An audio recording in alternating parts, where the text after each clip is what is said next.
Kuala Lumpur, bandaraya metropolitan, seindah keindahan menggambit pemandangan. Ia merupakan ibu kota bagi Malaysia. Dengan populasi penduduk dianggarkan 2.2 juta pada tahun 2024. Namun, di sebalik kepesatan pembangunannya, kota metropolitan ini terdapat satu permasalahan yang meningkat, iaitu demam denggi. Antara jabatan yang terlibat dalam kawalan kes demam denggi di Kuala Lumpur ialah Jabatan Kesihatan dan Alam Sekitar Dewan Bandaraya Kuala Lumpur. Ikutkan Jabatan Kesihatan ni memang dah lama wujud di dalam DBKL ya, sebab Jabatan Kesihatan dan Alam Sekitar ni dia bermula dengan Sanitary Board. Pada mula DBKL ni ditubuhkan, kita dah ada dah. Jabatan ni adalah salah satu jabatan yang paling utama dan yang pertama di bawah Sanitary Board, dan masa itu tugas-tugas lebih kepada tugas-tugas kebersihan awam, ya, kebersihan awam, dan kemudian barulah masuk kepada kawalan penyakit, bawaan penyakit. Dulu-dulu kita ada perubatan ya untuk warga kota, daripada ibu mengandung, kanak-kanak sekolah ya, rawatan, dan selepas itu kita mengurus kehidupan mereka supaya hidup mereka sentiasa sihat, selamat dan sejahtera sehinggalah ke liang kubur.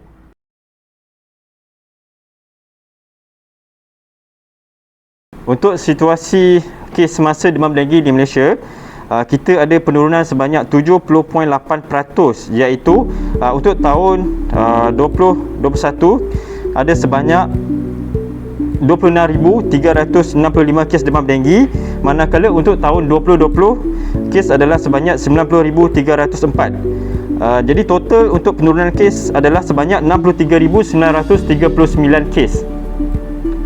Okay, bagi wilayah Persekutuan Kuala Lumpur, terdapat penurunan yang sama, iaitu 71.15% untuk tahun 2021 berbanding tahun 2020. Untuk kes demam denggi bagi wilayah Persekutuan Kuala Lumpur adalah sebanyak 3,067 kes pada tahun 2021 dan 10,631 kes untuk tahun 2020.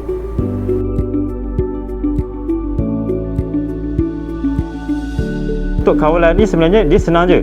Dia ada, kalau saya dia ada flow dia. 4 flow lah. Kalau contoh saya bagi untuk kes wabak.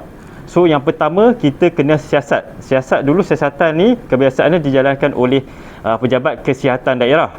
So siasatan ni kita perlu tahu epic link. Ke mana kes ataupun pesakit tu pergi, sama ada dia ada pergi ke, kita kena tanya dia sama ada pergerakan dia, sama ada dia ada di rumah sepanjang masa ataupun pergerakan dia ke sekolah, dia ada pergi ke tempat parking kereta. So kita kena tanya detail-detail ni, kedai mana dia pergi. Kita nak compare dengan kes kedua, ketiga dan keempat. Sekiranya ada 4 kes lah, kita akan buat kawalan, iaitu PTP lah. Daripada PTP ni, iaitu pemusnahan tempat pembiakan, kita kebiasaannya akan buat tin collection. Lepas tu boleh juga kita bekerjasama dengan Persatuan Penduduk untuk buat gotong royong. Waktu PTP ni, pemusnahan tempat pembiakan, kita akan pergi rumah ke rumah, masuk ke rumah untuk kita cari tempat potensi pembiakan, sama ada di pasu-pasu bunga. Kebiasaan ni di Kuala Lumpur ni banyak penduduk yang gemar untuk bercucuk tanam di dalam rumah. Walaupun rumah bangunan berstrata, diorang masih mampu untuk tanam pokok bunga. So kita kena masuk rumah dan periksa tempat-tempat inilah potensi, termasuklah di persekitaran. Selamat pagi semua. Hari ini kita akan buat siasatan kes denggi dekat PPRC Semarak yang blok E ni, seperti yang kita dapat arahan daripada ni lah yang telah didaftarkan. Dewan Bandaraya, Jabatan Kesihatan.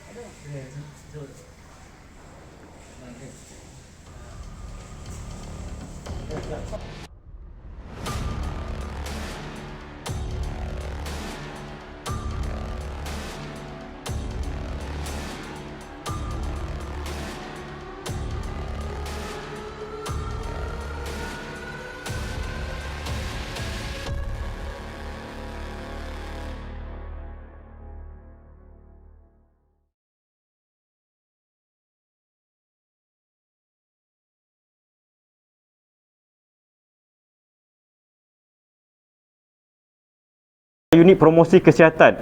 Ini penting sebab apa? Bila ada kes wabak, ini saya cerita lebih kepada kes wabak lah. Kes wabak, penduduk kena tahu, kena maklum kat situ ada kes wabak. So, bila diorang maklum, diorang akan berhati-hati dan akan menjaga kebersihan lah. Diorang akan bersama-sama membantu kita daripada pejabat kesihatan daerah, sama juga kesihatan parlimen, untuk kita buat pemeriksaan. Diorang akan bantu dan juga akan beri kerjasama untuk sama-sama buat gotong royong.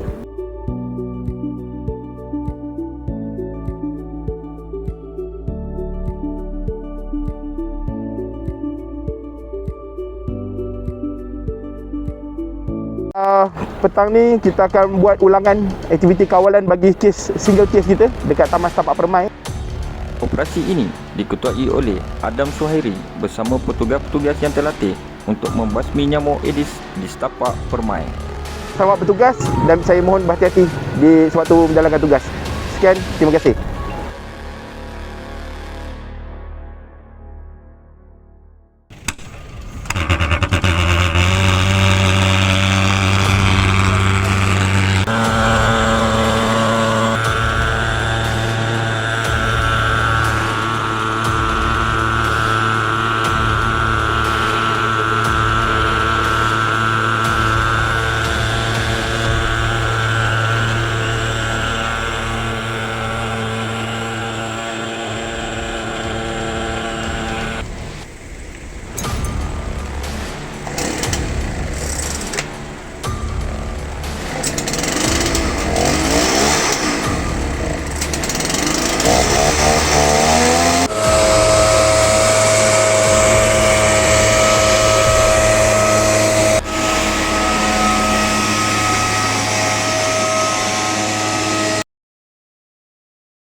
Walaupun pelibatan penduduk tu penting dalam gotong royong, tetapi dia adalah sebagai one off kepada aktiviti kawalan untuk membentras demam denggi. Mesej yang paling penting untuk dibawa kepada penduduk dan masyarakat adalah untuk menjaga diri, menjaga keluarga, menjaga jiran tetangga masing-masing. Dan perkara menjaga ni bukan setakat sehari dua. Dia perlu berterusan. Maknanya, bila ada kesedaran bahaya nyamuk, semua orang akan mengambil sikap bertanggungjawab untuk terus-menerus menjaga kawasan keliling rumah mereka, dalam rumah mereka, keliling kawasan tetangga mereka supaya tiada pembiakan nyamuk. Jangan biar nyamuk menggigit kita. Kalau ada nyamuk menggigit kita, potensi kita mendapat demam denggi tu ada. Tambahan pula, kenal nyamuk tu. Bila masyarakat kenal nyamuk tu adalah nyamuk denggi, nyamuk Aedes yang membawa demam denggi, yang berbelang-belang badan dia, jadi orang tahu mungkin potensi dia membawa virus demam denggi adalah tinggi. Jadi hebahan yang kita buat melalui unit promosi kesihatan, tak kisahlah sama ada di bawah Dewan Bandaraya Kuala Lumpur ataupun di bawah Kementerian Kesihatan, mesej dia sama saja. Periksa rumah anda hanya 10 minit seminggu. Kita nak, harapan saya 200% pula. Bukan 100%. Mungkin 100% di peringkat JKAS, tetapi 200% kepada masyarakat. Untuk membawa mesej ni, tiada Aedes, tiada denggi.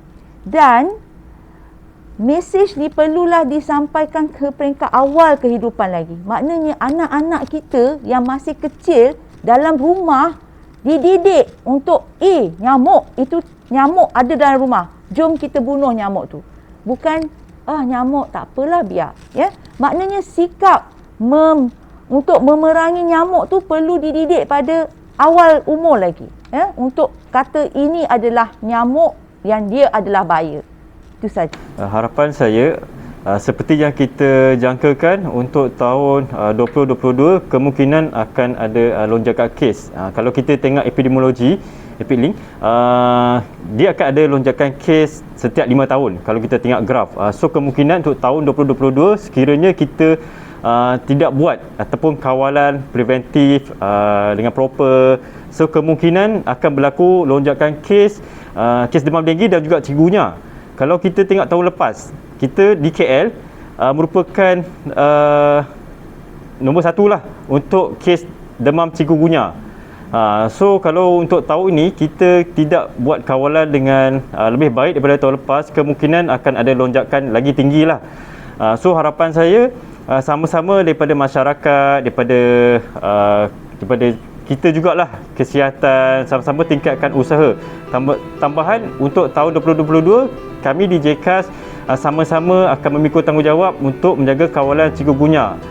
So harapan dia semoga untuk tahun ni dengan kerjasama semua pihak, kes demam denggi dan chikungunya kita dapat turun di Kuala Lumpur, malah di Malaysia.